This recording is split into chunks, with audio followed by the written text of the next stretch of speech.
Hey guys, so I'm here for the weekly live event. For you guys, quality isn't awesome. It's good, but it's not awesome. But anyway, so a weekly live event where I talk about real estate, finance, credit, business, taxes, basically any credit question you have regarding those things, how to get started in your business, anything. Feel free to ask, and I'm happy to answer.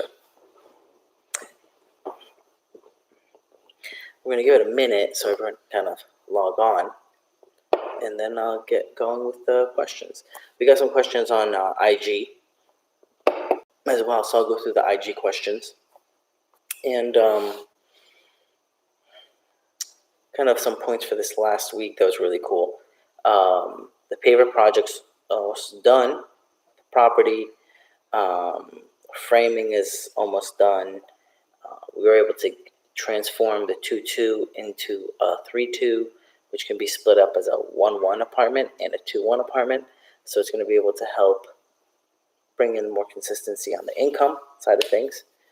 So that's awesome. And what else? On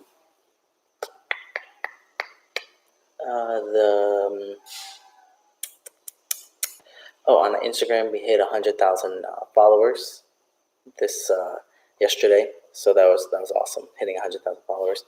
Thank you guys, I appreciate it. What else? Overall, pretty good week. We've had some hurdles, issues, obviously, lots of miscommunication issues with the subcontractors, so that's a lot of work to make sure that, hey, this is what was agreed upon, this is what's expected. It's normal stuff, it happens. And other than that, everything's going good. Everyone's very, very surprised and happy on how the project's going, how does it look, how basically made the community look better and took an eyesore and beautified it. So I'm very thankful for that. So again, any questions you guys have, feel free to ask. I'm happy to answer them for you guys during this weekly live event. We go live every Sunday, 9 p.m. Eastern Time on YouTube, and we go live every Wednesday, 9 p.m. on Instagram. So thanks for following and watching. Again, feel free to drop your questions in the. You can post them to the right side. I think that's probably for you is the left, so it's that side on the right side. And I'll be able to see them and I'll answer the questions. All right. Going on Instagram now, I'm pulling up the questions you guys submitted.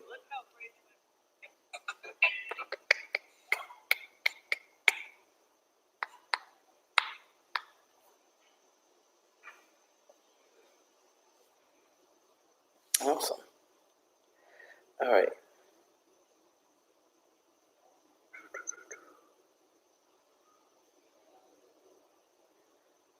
All right. So this is the first question. Would I apply for a construction loan or spend all my money on building a house? The advice actually, and this is again counterintuitive because you don't learn all the stuff in school that I'm teaching you and all the ideas that I'm going to be dropping, all the gems, is that you don't want to spend all of your cash on the construction project. What you really want to do is go and try to get a construction loan. Normally they'll front 70 to 80% of the cost, so you're only bringing 20 to 30% of the cost for the project. The reason is because if anything happens, you want to have extra cash to be able to manage a project. And what happens also when the market tanks is that sometimes the bank will stop funding your project. Yes, they will stop funding your project right in the middle, even though they agreed to, because things just went wrong in the market, even though your project is a solid deal.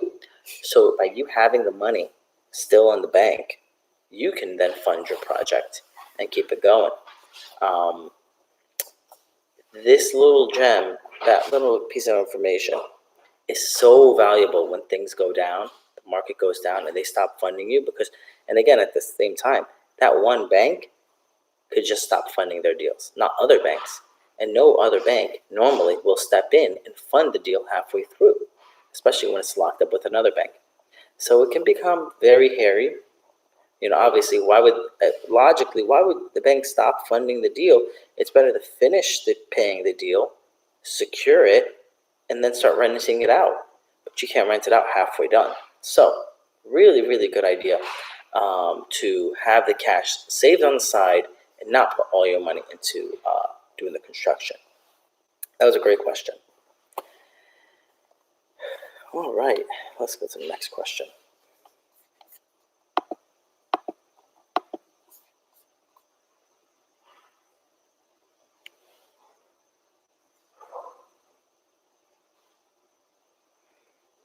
Each and every tax benefit on real estate. So this guy wants to know all the tax benefits on real estate. So one tax benefit is being able to, on a residential piece of property, you're able to depreciate the building off over 28 and a half years. What that means is, let's just say, for example, it's a $300,000 property. You're allowed to depreciate about $10,000 a year off of the building. Now, let's think about this. The building lost no value. Buildings usually go up in value, historically speaking, and you're able to write off $10,000 of the building value, so you can reduce the amount of tax you owe. So when you do that, the profit you just made gets wiped away from the depreciation you just took on the property. So now, basically, you're going to be making money and paying no tax. That's how it's been working for me personally. Next, if it's a commercial building, you can depreciate the building over 40 years. So when you're depreciating it over 40 years, a $400,000 building, you can take $10,000 a year. Same scenario. Now, next benefit is that in the commercial building, you can do, I forget the exact wording, but how it works is this, is instead of depreciating the building over 40 years, you can actually break down the commercial building into multiple aspects, multiple parts: mechanical part, electrical part, plumbing part, tile, kitchen cabinets, bathroom cabinets, and such. And by you breaking it down to different line items, you can actually say, instead of taking 40 years, which is a longer period of time, and only $10,000 a year for your depreciation, by getting the right accountant, right engineer to draw up documents for you, you can depreciate your tile over 10 years. So now you're not depreciating over 4 years. You get an accelerated depreciation. That means you show more of a depreciation. Instead of, say, 10,000, we'll say it's like 20,000 on your tax return. And now with that, you pay even less money in taxes. The great thing about real estate is this, is that, say, in your commercial building, you actually made money. You didn't lose money, but then you got to $20,000 of deduction. On your tax return, it shows that you lost $5,000. So you get a negative $5,000. Now, that negative $5,000 can go against another form of income you're bringing in. Let's just say you're one other your property is just making crazy money, and an Airbnb, it's making a ton of money, and it shows a profit even with depreciation. Well, now the depreciation on a building A can now write off the income from building B when it gets funneled down to your tax return. Great benefit there.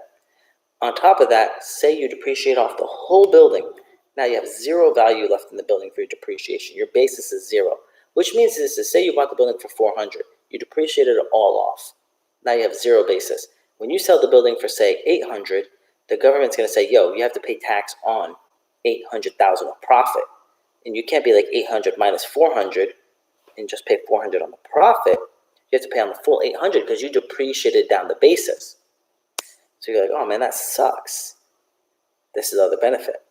With real estate, you can do what's called a 1031 exchange, a like-kind exchange, which means you sell this building for $800, and you tell basically the government, hey, I don't plan to spend this money. I want to roll this money into my next deal. So now you take this $800,000 that you made, starting off with this $400,000 building. I'm going to break it down a little bit more, so just stay with me here. You bought that $400,000 building as an owner-occupied property, right? And you only put down like 20 grand, 40 grand. That 40 grand was paid off over time. It's now worth 800 grand. So you don't even own a loan anymore. That property is now worth 800 grand. That 40 grand became 800 grand of value profit. And when you sell it, you don't have to pay any tax on it as long as you 1031 exchange it. So you take that $800,000, you roll it into another property for $2.4 million. So now you just take that money, you don't pay any tax on the profit from selling the building, B, and go into building C. $2.4 million with $800,000 from that other deal. Now you have a $2.4 million property. And what did you start with? 20 grand, 40 grand? So people are like, how do you have so much money in real estate? Because the value of compounding the appreciation over time. It's like the value of compound interest, but it's a value of compounding appreciation over time. So now, 20 to 40 grand made you 2.4 million as long as you stick to it. That's why most of the people in real estate, they call them overnight successes, because by year 10, year 15, they've been doing it for so long, and now you got all this stuff. But now people pay attention. No one paid attention to you year 1, year 2, year 3. Everyone in your family is going to say you're crazy. They're not going to want to believe what you're doing. They think it's risky. And then 5, 10, 15 years later, you got all the stuff, and like, I always knew you could do it. I always know you could make it. It's really an awesome thing, the value of appreciation in real estate, the value of being able to avoid your taxes, and the value of being able to roll your money into the next deal. It's great, great stuff. Next thing regarding all the tax benefits. So say you do have a lot of properties and you have, say, let's just say a 20 units, right?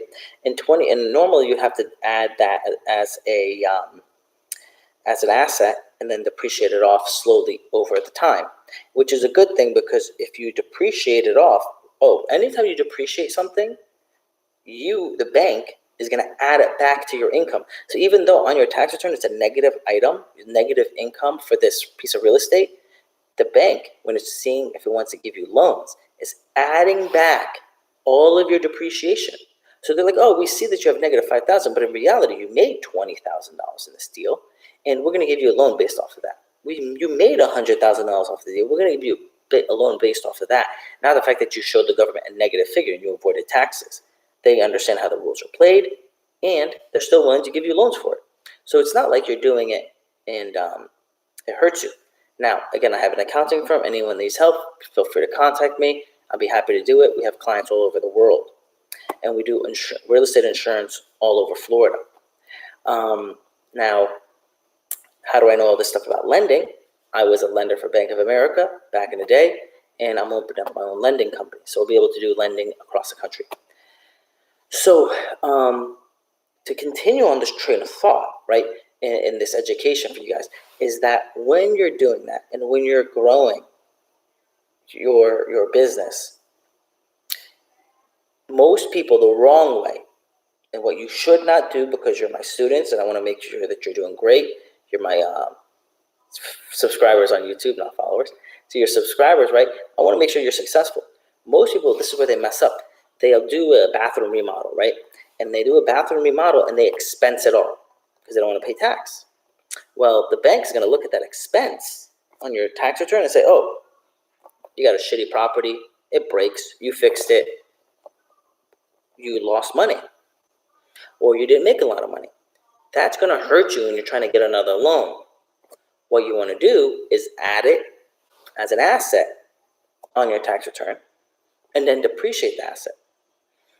Now, when you only have one unit, it's a little bit slower because it's harder to depreciate the asset in full. You're going to have to do maybe some different accelerated depreciation things, but you can take some of the loss or some of the depreciation, and which reduces your tax bill.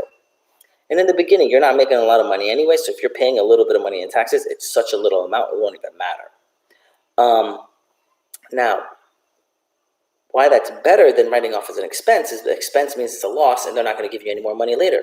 So maybe you save day one, you save $300 in taxes, $500 in taxes. In year 2, year 3, when you're trying to get more money from the bank, you're like, I'm ready for my next deal. I'm ready for my third deal. They won't give me any more money. It's because you screwed yourself up 2 years ago. Remember, this game is a long-term game. So you got to play the game. Now, when you're playing this game and you're making this money, put it on your tax return, and you will be able to put it on as an asset, then depreciate the asset. So then you can reduce your taxes. And what do? They add back the depreciation. So you can still get more loans. You can still grow. You can still build your empire doing it with that strategy. Now, this is the benefit. Once you're at, say, 5, 10, 20 units, whatever it is, you are allowed to add it as an asset and then immediately depreciate the full value. Because when you have one unit and you have an AC unit put in, it's a significant part of the property and of your portfolio. But the tax ruling basically said, look, if you have 20 units and you replace one unit, you shouldn't have to depreciate it over 15 years. Because you're going to change an AC unit every single year. So this is not fair for this type of person to have to go through this issue. You can fully depreciate it year one. So what? A normal maintenance repair item that you would incur for a small player. Now I want you to become a full big player or a larger player. You're not a big player, 20 years, you're larger. Is this successful? It's a good point to be at. I mean, I'm at 35, so I'm not that much larger than you guys, but I'm at the level soon. I'm going to blow up. I'm going to get to like 350 in units. So at that level, though, you can write off the full AC unit. And then but still, the bank's going to understand, well, you know what? He added it as an asset. He depreciated it. We're going to we're going to add it back to his income, and we're going to give him more money. Because again, I call it teaming up with the bank. When you're getting a loan from the bank and they're fronting you 70, 80, 90% of the money for the property, and you only have to put in 10, some people would say that's risky. My opinion, no. They're partnering with you, right? And if they're going to take on all the risk and you basically keep almost all the money, that's a great deal. You keep all the appreciation. Like, think about how many people in the world would do that deal for you. Actually, very few, almost no one. Unless they're like some relative that's trying to help you out. So it's awesome. Take advantage of it. Don't get crazy loans. Don't get yourself in a position and buy any asset out there thinking it's going to make money. Not every piece of property is going to make money. I see like 100 deals, sometimes 1,000 deals before I buy one. So be smart. Be picky. When you get a deal, it's like you're going to marry someone, right? You don't want to have a horrible divorce and get bankrupt because you bought the wrong deal. So date 100 properties. Look at them. Figure out if you like them and before you buy. Look at 100 on Zillow and whatever. Run the numbers. Figure out what you're going to rent them for, what you have to fix them before you buy. Hey, for everyone that gave me a thumbs up, I want to say thank you very much. I appreciate all the positive feedback. I really appreciate it. And feel free to invite your friends to come because, again, the more in your circle, the more their circle gets smarter, the more you guys are going to build up and get stronger. This says iron sharpens iron, so a man sharpens another man. So bring in your friends, your guy friends, your girlfriends, everybody, and have them all grow together. And if you're in a relationship with somebody, it is very important that they are on the same financial level to you. Because if you're making all this money and building all this wealth, if they're just blowing it, it's going to suck. So, yeah, don't be like that. Just 1 second.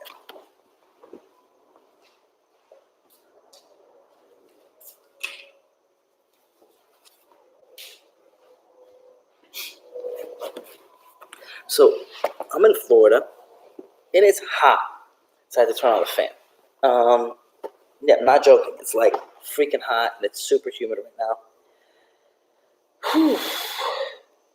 Just so you guys, if you're wondering, right now it is 73 degrees outside. 73 degrees. It's crazy. Last week it was nice. It was in the 50s. So, and as of tomorrow, we're back down to the 60s, 60 to 43. I like it. So back to the point, back to real estate. Let's get in it. So tax benefits.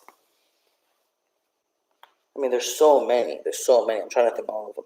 Now there's a new tax benefit you guys can do, but you have to set it up properly with an accountant.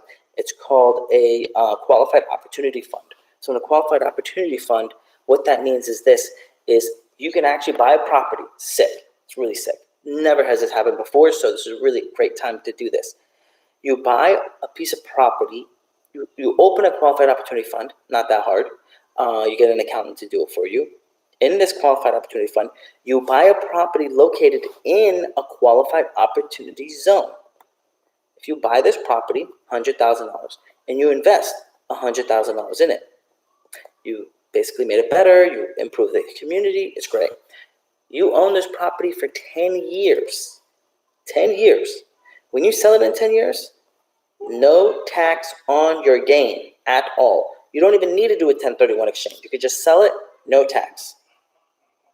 Another great part of a qualified opportunity fund is that if you said you made, say you buy the property for $100,000 and you put down like 30,000.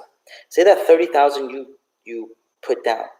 This is the only time that I've ever heard of anything like this.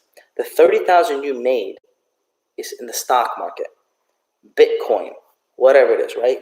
So right now everyone's having an issue that they bought Bitcoin really cheap and now they want to sell it and pay all this tax on it, right? And when you sell Bitcoin to other Bitcoin, so say you sell Bitcoin and you buy Ethereum, you actually have to pay tax on the profit of the Bitcoin when you transfer it over to the Ethereum. So you're like, what? Why? Most people that are in Bitcoin didn't understand how stocks work. I'm gonna sidestep and explain this. When you say own Google and your Google stock went up a lot and you sold it, and then you sold that stock and bought Apple stock, you have to pay tax. So if you went from Google at 50 and you sold it at 100 and you made $50 profit per share, you have to pay tax on that $50 profit per share. Even though you didn't spend any of the money, you just bought all of it in Apple stock. That's a sale, and you must pay tax on the gain. Now, same concept with Bitcoin. You sold Bitcoin, you bought Ethereum, you made profit on the Bitcoin, you have to pay tax on it. That's just how it is. So in real estate, you don't. You could do a 1031 exchange and avoid the taxes. Now, you're not avoiding it, you're pushing it off to a later date, but there's other ways you can figure it out to reduce it as well. Now, back to the point though, is now with qualified opportunity funds, if you sell the Bitcoin stock, have a huge profit, you bought it for $10,000 worth of Bitcoin, and you sold it at $30,000 worth of Bitcoin, and you made $20,000 in profit. You can take the full 30, put it into a qualified opportunity fund, and avoid paying taxes that year. And by keeping it in there, I believe the rule is 3 years. It might be, I'm sorry. By year 7 of you having the 30,000 into that qualified opportunity fund, by keeping it in there, not taking any of that 30,000 out, you then get a step up in basis. You get a 15% step up in basis. That means 15% of the 20,000 you owed taxes on is you don't owe it anymore. So you $3,000 is forgiven of your gain in that stock. So that's a really great way to avoid paying tax on that money. Now again, any profit you make from the 30,000, so if that 30,000 you invested in there becomes 100,000 in profit, you don't pay any tax on the profit you made from that piece of real estate.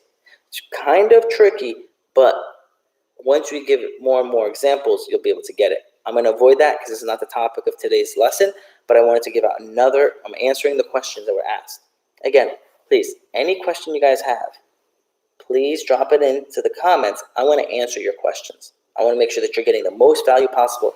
I want you guys to grow. Having issues with deals, having issues with like concepts in business, with credit, ask a question, drop it in the comments here, and I'll see it on the sidebar. Let's go to the next question because I think that's kind of enough for benefits.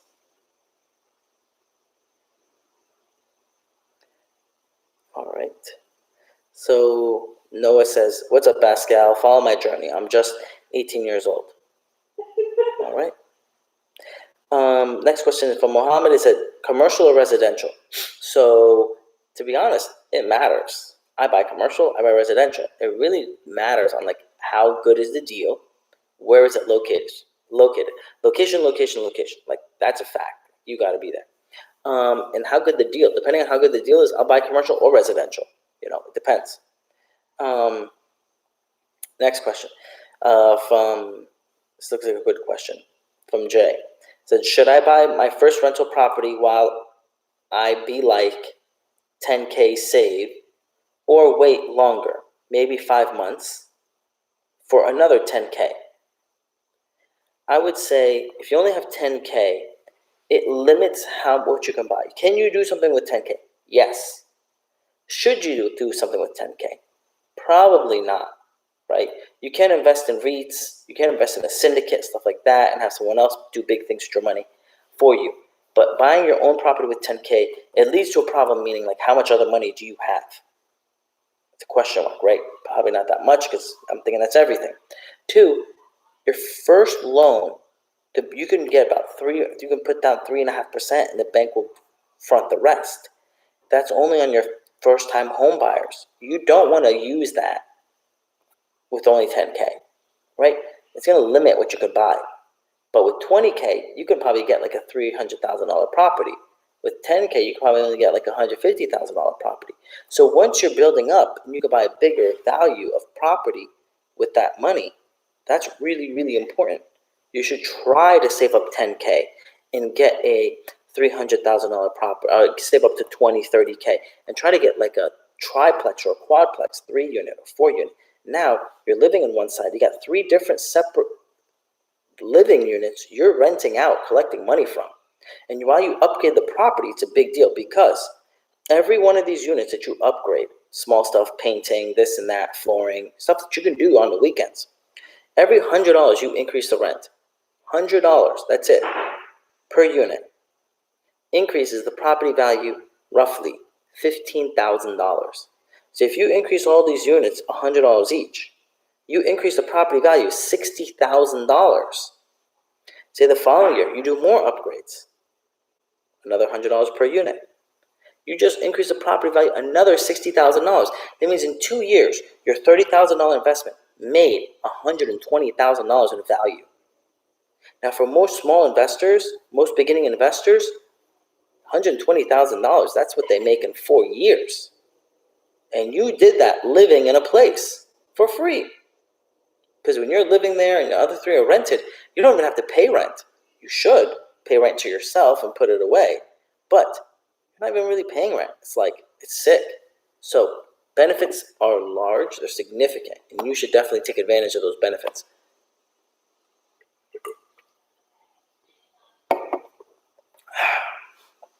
And to be honest with you, I wish I was a lot more hype,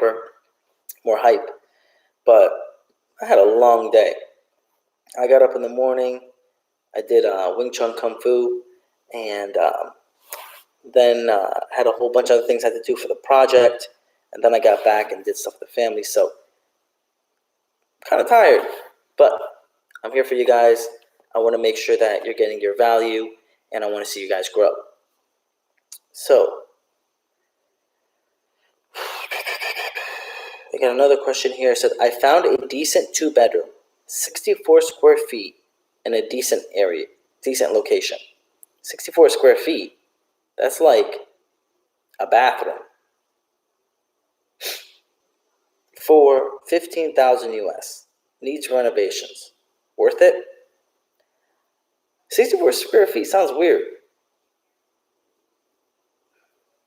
I'm guessing they're not in America, because $15,000 in a decent area doesn't make a lot of sense. So most likely they're probably in another country. 64 square feet also doesn't make any sense. So now let's go to the part that should make sense to everybody. How much something costs does not mean it is worth it. Why does Tony Connors, Tony Connors is my world champion powerlifting coach. Tony Robbins. Why does Tony Robbins coaching cost minimum $3,000? Why does his upper level coaching cost $8,000 to go to his event? And his private coaching costs like $80,000 to $100,000. This is really good. There's value for it. You're getting something for it. If you're going to someone that's cheap, it's probably not worth it. where I'm trying to draw this line is that if you're getting something cheap, a property that's cheap, you have to be careful is that if it's bad, and you don't want to buy cheap, you want to buy high quality, high value for the best price possible. You want to buy something maybe in a really good area that's beat up, because it's cheap, because it's beat up. I didn't say destroyed, I said beat up. So then you could just paint it, fix it, do small stuff, and add a lot of value. Go from making it $1,000 a month rent to $1,500 a month rent by cleaning it up and making it nicer, adding curb appeal. By you doing that, you added $75,000 of value. That's $75,000 added to your wealth. So when someone says, what is your net worth? That's what they're talking about, not cash in your bank. So by you doing that, you're getting that wealth. Those are the type of deals you want to look for. Don't go. Some people ask me, they're like, "Hey, I got $3,000, and I want to buy a mobile home because I could buy a mobile home with $3,000 and put a down payment, get the rest of the money from the bank." And like, I get it, and mobile homes are a good investment, but buying a $15,000 mobile home, it could be in a bad area, it could be in horrible shape, and the money you invest in a mobile home, you'll never gain back in appreciation. On my other video on YouTube, you guys should look at it and about building the difference between buying a single single building with all cash, and buying 5 units with the bank's money. And in that video, it explains and it shows that the money you make from real estate is not from the rent. Cash flow is king, yes. Cash flow is great, yes. All these are facts, and I love them. But that's not where you build your wealth. That's not where you make the dummy money. The crazy money you make, the big dollars, are from you buying something in a good area, fixing it, adding more value to it. And when you add that more value, you can increase your wealth. And then when you sell it, or later you go back and you do a cash out refinance, you pull out the cash and still keep the property, you can use the additional cash to buy more properties.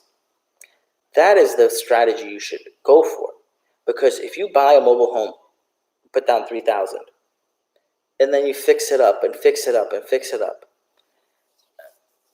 you bought it for $15,000. Like, a mobile home doesn't retain much value. Like, you'll never get the money back. It'll still only be worth $15,000, even though you put in an additional $15,000 of your cash. It will bring you in money from rent, but the value is in appreciation.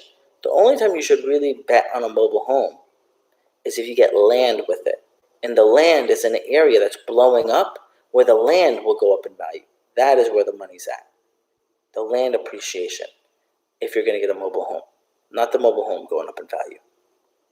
That's a great question, though, and great concept, because I like the thinking. But long term, it's not going to be your net benefit, because you're going to see someone else waited an extra year and got $13,000 saved up or $20,000 saved up, and now they bought a duplex or a triplex that's concrete block, or at least a frame build, and then someone's buying it from them for a lot more money because now they got a lot of rent coming in. Because people that are older aren't going to want to put on all that energy to fix it up and do all that stuff. They want to go from you, that you fixed it up, you increased the rents, and now all they're doing is buying it from you, and they're collecting that cash flow. Because, hey, Social Security is broken. Our whole, even stocks and everything else, it's broken. People have lost so much equity, so much value, so much faith in the system. They're like, man, I need this residual income coming in. So an older person will come in, buy a property that you bought for $100,000 or $200,000. You fixed it up and you're selling it for $300,000 or $400,000, but you're making good cash flow now. Now you're bringing in $4,000 a month. They'll go buy that from you for cash. They'll pay $400,000 because they have it saved up and they're tired of being stuck with the 401k in the system. They'll buy it from you and collect $4,000 a month. That's what they're looking for. So you can supply that need. You're doing something positive, and people want it. They want to pay you for what you did, the good job. So it's a great strategy. And that's the strategy I go for, is because everybody wins. The city wins because the property's better. The next investor wins because they're getting more income coming in. The tenant wins because now they're living in a cleaner, better place. Because this is the thing. Some people are like, oh, it's not fair. that, rents are going up and this and that, and it's not right for the tenant. It is not right for the tenant if you're a slumlord. Excuse me. What is right is if you invest your money in making the property better, upgrading the AC units, doing valuable things where it reduces their electric bill and their water bill. Now, yeah, you did increase your rent, but their expenses have gone down. Their satisfaction of the property has increased. You brought them more joy. They're going to pay you more money, and they'll be happy to. So we got some questions that came in here. Let's check them out. It says, how can I be your mentor? By Samuel asked that question. Basically, my YouTube and my IG is for everybody to be mentored by me. I want you guys to all grow. Put questions in the comments on YouTube, and I'll answer them. Please like the videos, subscribe, refer your friends. I really appreciate all that. And I love the positivity you guys give because it makes me want to do more, and help more. Now, in the sense of anything more than that, to be honest with you, I'm very, very busy, as you can tell by my Instagram, and I have accounting clients that pay me by the hour. So if I ever needed to, say, mentor someone and have that type of relationship where I'm actually meeting them face-to-face or taking on calls, I'm really busy. I don't really have that on my schedule because I'll be giving up paid clients jobs to do that. So that's why I put out all these videos, so I can help as many people as possible at one time. But I do appreciate the thought. So Jack says, hey, I have a question. Once your mortgages are up for a property, should you keep it for rent every month or sell it? So Jack, great question. Normally this is what happens. Great question. Normally this is what happens. By year 5, you built so much value in the property, you actually don't continue to pay down the mortgage. I don't make extra payment on my mortgages. I make the minimum payment. And then by year 5, you built so much value, you can go back to the bank and say, I want to cash out refinance. So a cash out refinance is that the property's gone up so much in value. Say, for example, you bought it for 100 and you put down 20%, so 20,000, you owed 80,000 on the loan.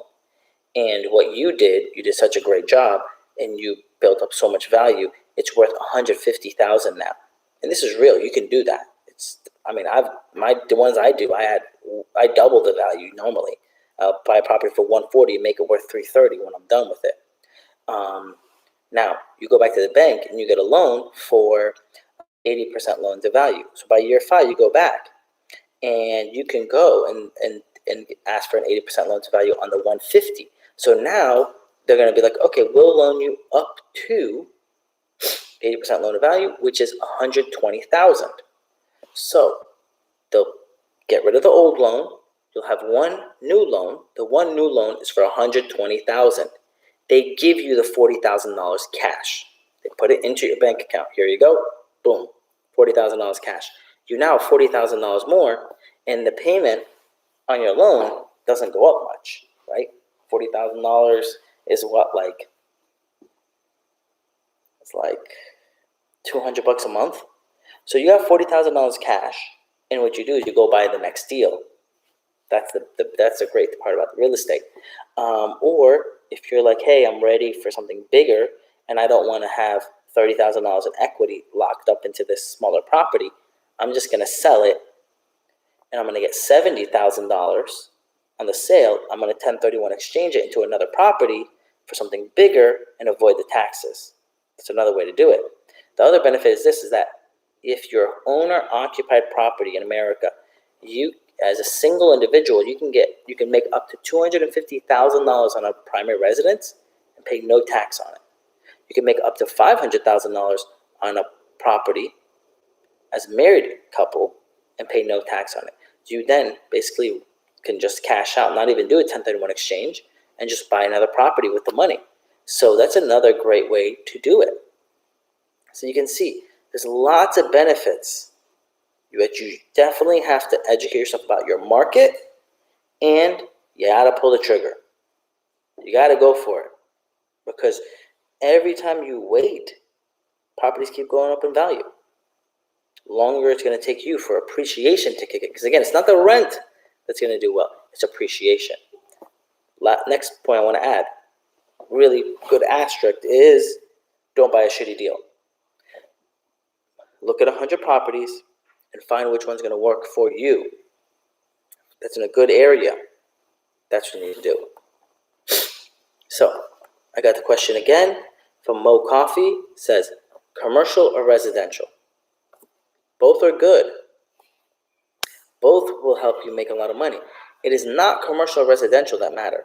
It is it a good deal or not? That is what matters. So, for example, if you bought a commercial property in a bad area, it's not going to make money. If you bought a commercial property that has a lot of issues, you're not going to make money. But if you buy a commercial property in a good area, it will make money. You buy a house in a good area, and it will make money. The other part of this commercial and residential question is this, is that as an owner-occupied fourplex, you can get it for very little down payment. So you're able to buy maybe a $400,000 or $500,000 fourplex for very little money down. That's awesome. If you're a veteran, they'll do up to 100% loan for a residential property. So even though the commercial property might be better, but because you can put up almost no money in the residential deal, your return on investment for putting down $5,000 or $10,000 maybe, and the return you can make is huge. In a commercial deal, normally they want you to put down 30%. It's a lot harder to get in a commercial deal. But if the deal's right, it's sometimes worth putting down the 30%. Next really good point, not a lot of people know this. Just like there is FHA 3.5% down for residential properties, there is something similar for commercial properties. I bought the building that I'm in from my insurance agency and accounting firms. So what I did is I got an SBA loan, not FHA, SBA, Small Business Administration. And they will actually help you get a commercial building if you occupy it. 51% must be occupied by you or your business, and they'll only require 10% down, 10% of the purchase, remodel, and closing costs. So the property I bought, my commercial building, was $400,000 purchase, and it was about $44,000 for remodel and closing costs. So I had to put up $44,000. Now I had more money. But why? Why put up more money if they're going to give me 4% interest rate on a commercial building?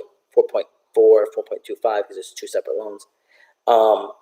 Again, my point is this: sick interest rate, great deal, little down payment. It's obviously a great thing. And since I bought it 2 years ago, I think it's worth probably like $600 now. So I'm like, obviously, I'm in a good position.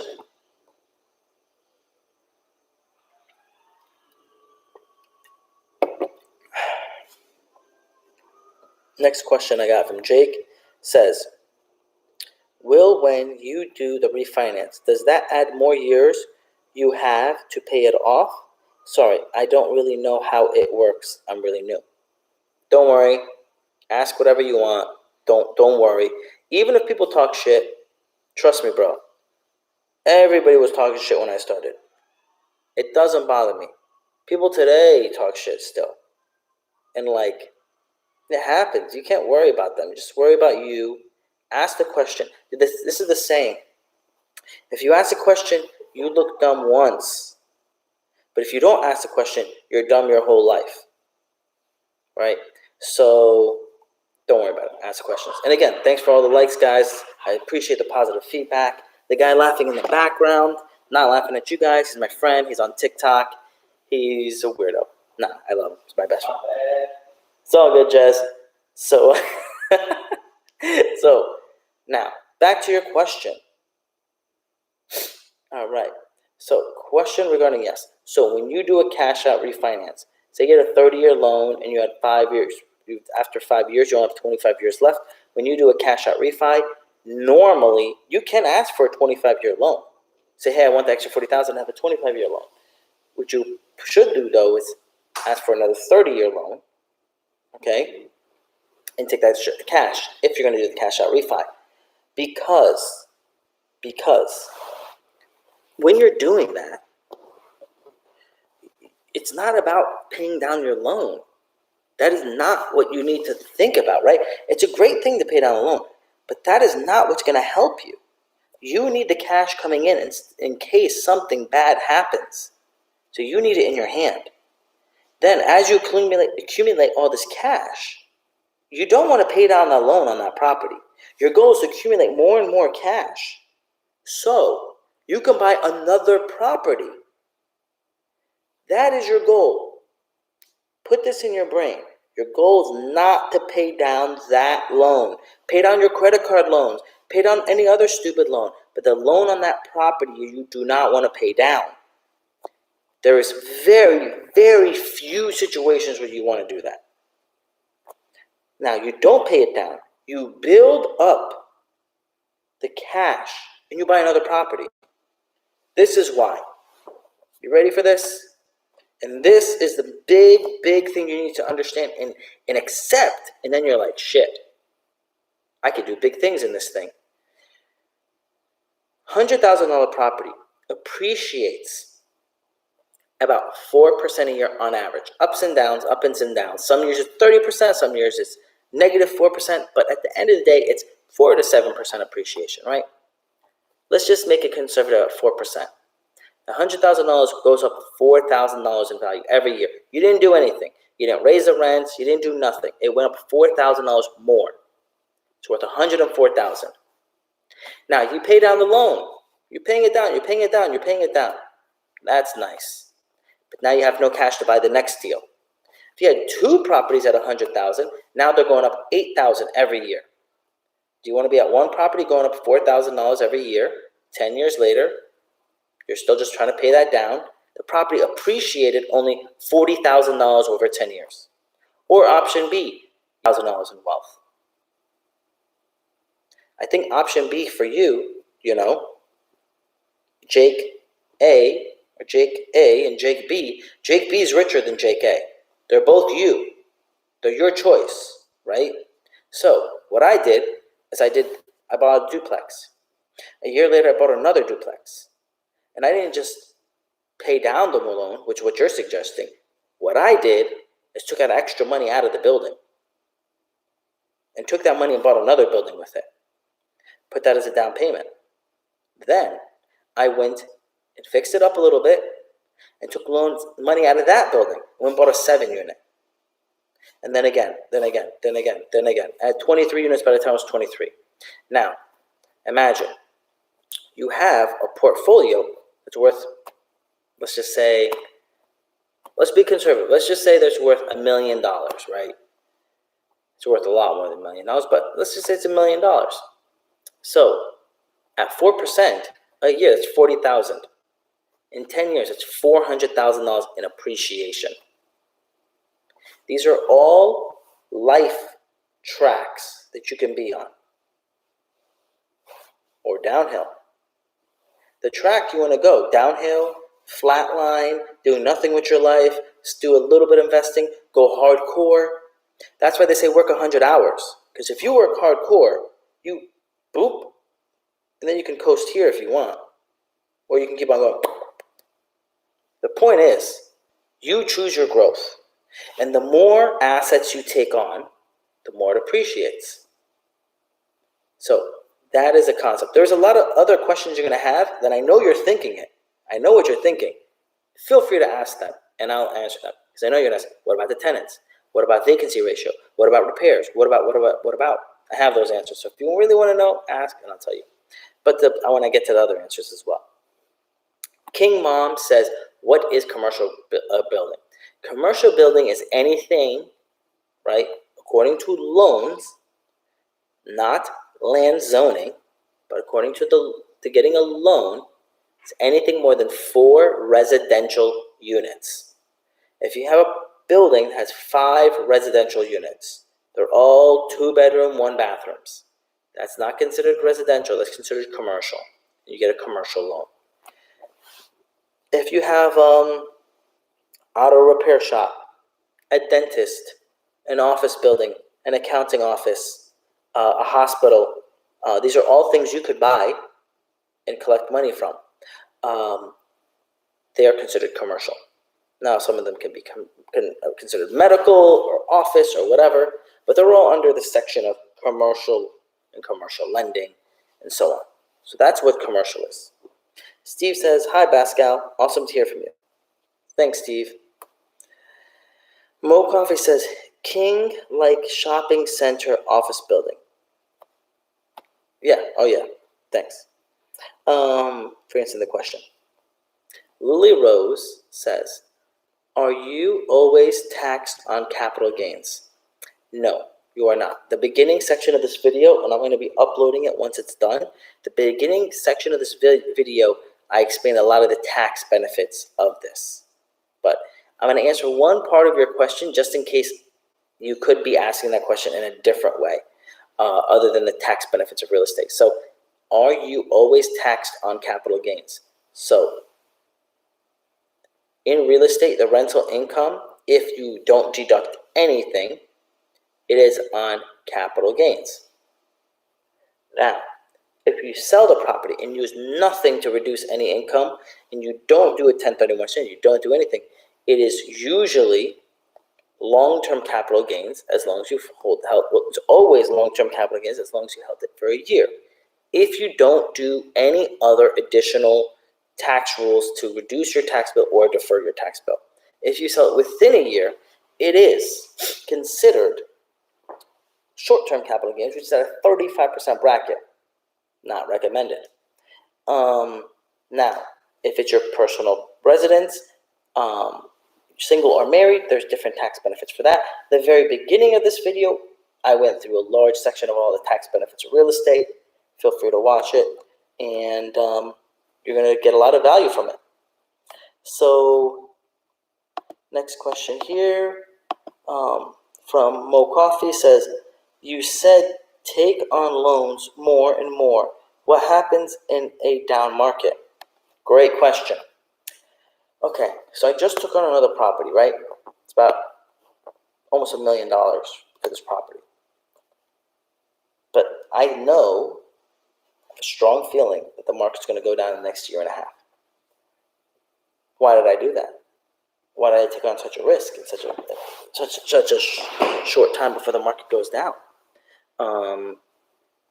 It's going to take me to maximize my income on this property because I want to do half long-term rentals and half Airbnbs in the beginning. But in the long term, they're going to be all Airbnb.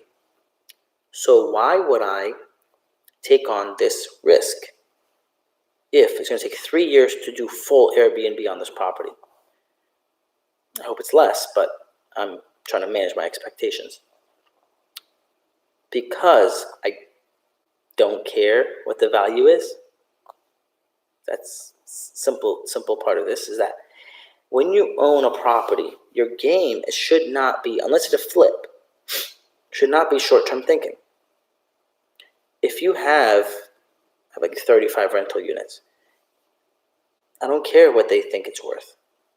I don't care that some crazy thing happened with the bank or in the stock market or some war happened, and someone now thinks the property that I know cost $2 million to build, they value it for only $1 million. Doesn't bother me. As long as my property is taken care of in good condition, I will have people paying me money for rent. Because no matter what happens, people still need a place to live. Right? You get a shittier job, you're going to need a place to live. So as long as you're not investing your money in like resort living, you're going to be fine. And at the prices of these property, even though it is in a great area and it is resort style property, the way I made this property, follow me on IG. It's my name, Pascal Corcus, and you'll see how the property looks. I got some units starting out like $1,000, so people can afford it. And I got some units as Airbnbs. So let's just say people stop doing Airbnb because the market's bad and people are scared, they don't want to spend money. Okay, I'm going to convert it back to an annual rental.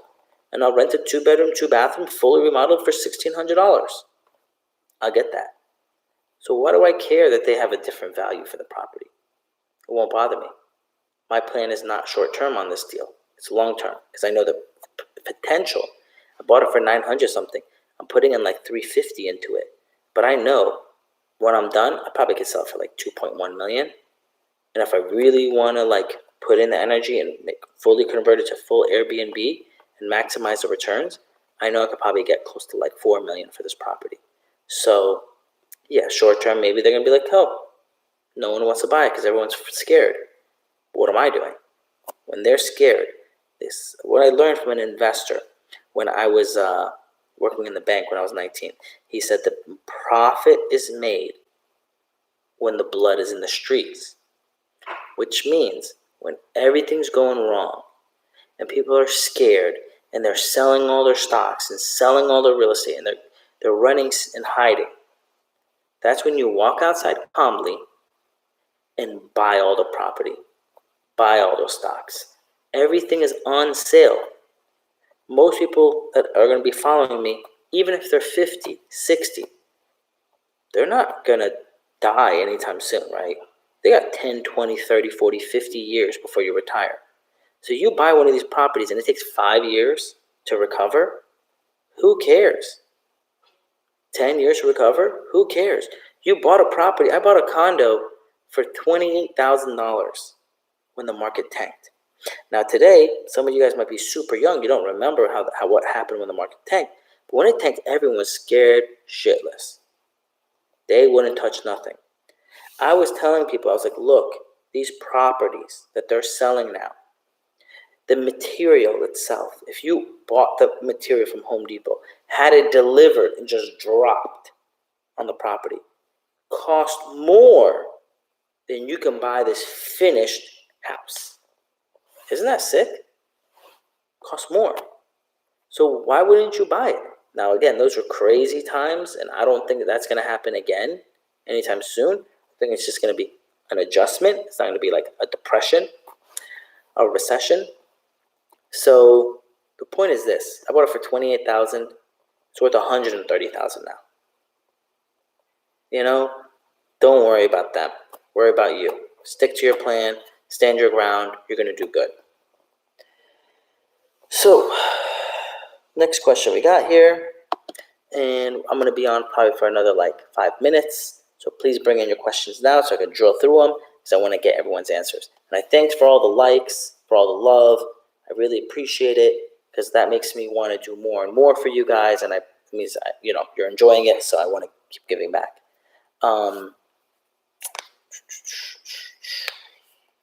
Jose says, is it bad for FHO to put down 10% down on a 100K home or wait for 20% as the first rental property?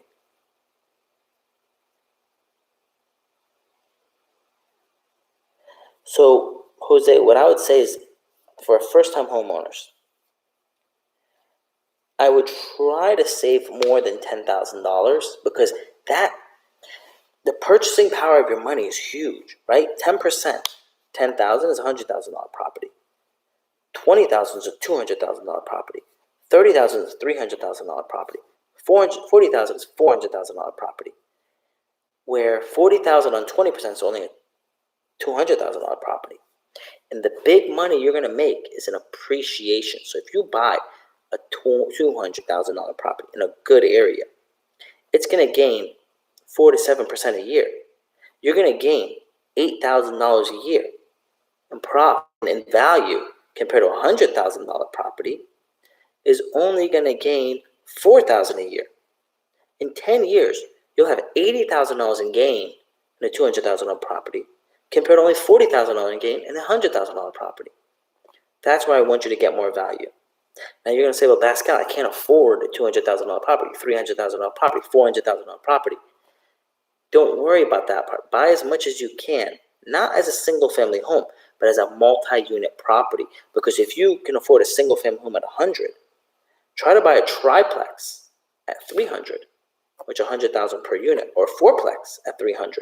Because if your single-family homes are going for $100,000, that means you're most likely to be able to get a fourplex for about $300,000. Maybe it's in bad condition and needs some repairs, $250,000. You buy it, you move into it. You're already collecting rent from 3 tenants. It's not going to be a lot of rent, but now you're fixing it up. You're making it better. And what do? You slowly fix each of them up, make them a little bit better.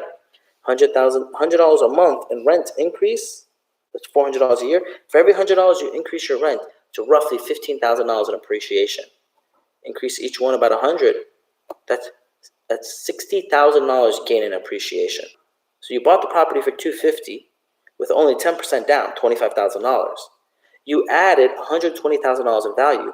You resell it for $370,000.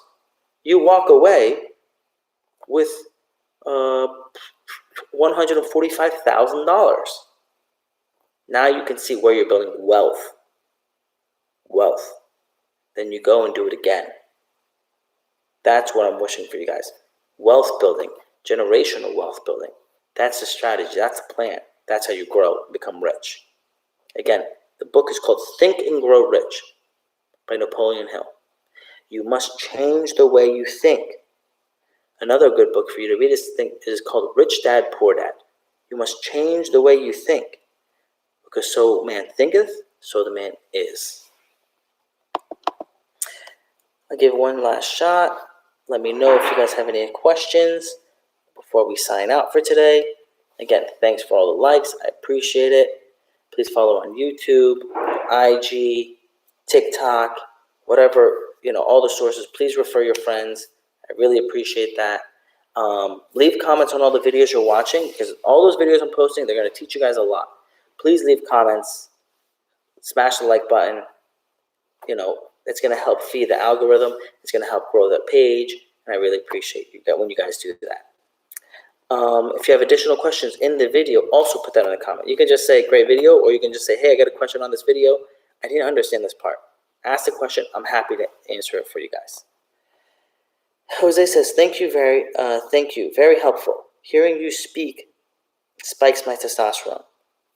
Jose, for real though, when people were telling me this stuff, I thought it was like the sickest thing ever. I learned when I was 14 this. I thought it was the craziest thing ever. And I didn't know why everyone in the world wasn't doing it. Because if this is true, everyone should be doing it and own hundreds of units. It took me till 19 until I was able to do my first deal. And it was true. I'm now 34. I got a lot of units.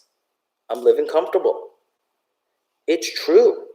You do need to make sure you're buying good deals. Don't buy crap. You buy a crappy car, it's not going to take care of you. Buy a crappy building, it's not going to take care of you.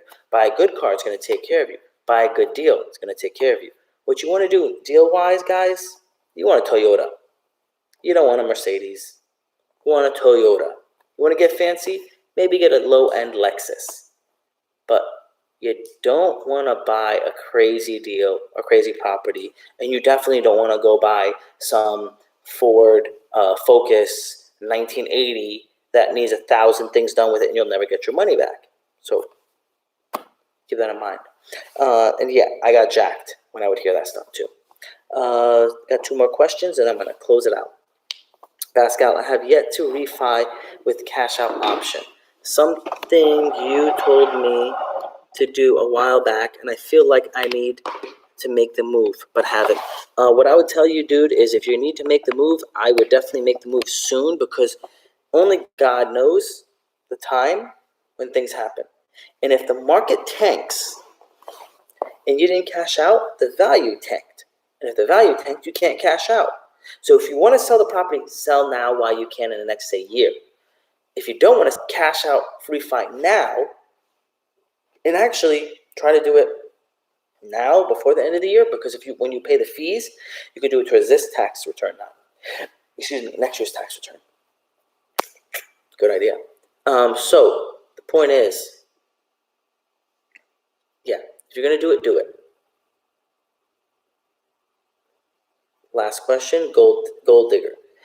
Hi, Pascal. Is it important of investment portfolio if you are building a business, and would this discourage my investors if I am looking for? No, it shouldn't. Now, again, whatever your business is, stay focused, right?